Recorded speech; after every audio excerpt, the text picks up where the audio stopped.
লালমনিরহাটের তিস্তা তীরবর্তী এলাকায় উঁচু জমিতে একই সঙ্গে লাল শাক, লাউ শাক, মারা শাক ও বেগুন চাষাবাদ করে লাভবান হচ্ছে কৃষক জালাল মণ্ডল। বিস্তারিত জানাতে যুক্ত হচ্ছেন সহকর্মী রবিউল হাসান। রবিউল, শাক ও বেগুন চাষাবাদ নিয়ে বিস্তারিত আমাদেরকে জানাবেন।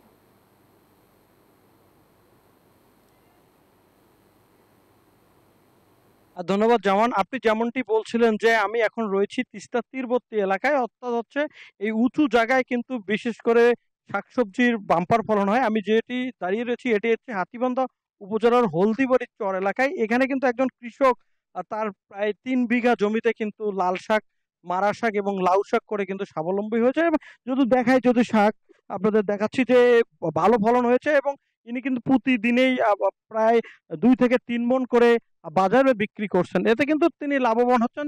এই লাল শাক প্রতি মণ বিক্রি হচ্ছে 1200 টাকা থেকে 1300 টাকা।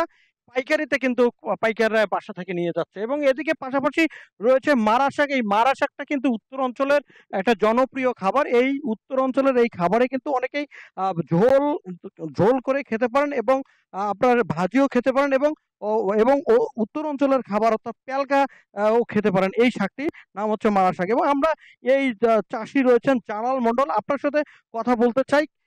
এবছর কেমন আবাদ করেছেন, কি ধরনের লাভবান হচ্ছেন?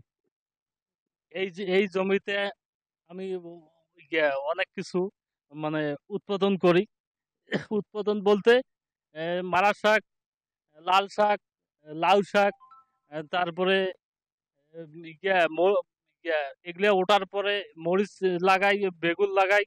উম, তাতে করি মনে করেন যে 1 বিঘা জমি মোটামুটি 1 থেকে 1.5 লক্ষ টাকার মতো ইনকাম করি। ইনকাম হওয়ার পরে মানে এই এই ক্ষেতটা আমার বেগুন ক্ষেতটা মোটামুটি 8 মাস চলে। 8 মাস এক ধারছে সপ্তাহে প্রায় 1 বিঘা জমির মোটামুটি 10 থেকে 15 মণ বেগুন আমি তুলতে পারি।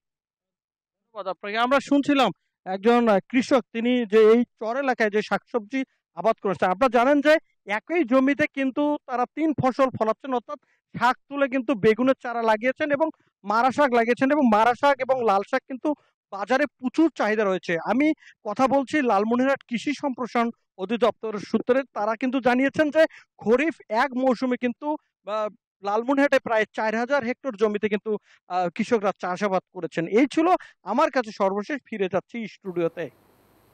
রবিউল, আপনাকে ধন্যবাদ। বান্ডেল থাকলে প্রতি সেনমানিতে টাকা বাঁচবে। বিকাশ সেনমানি বান্ডেল কিনে জিতুন প্রতি লেনদেনে।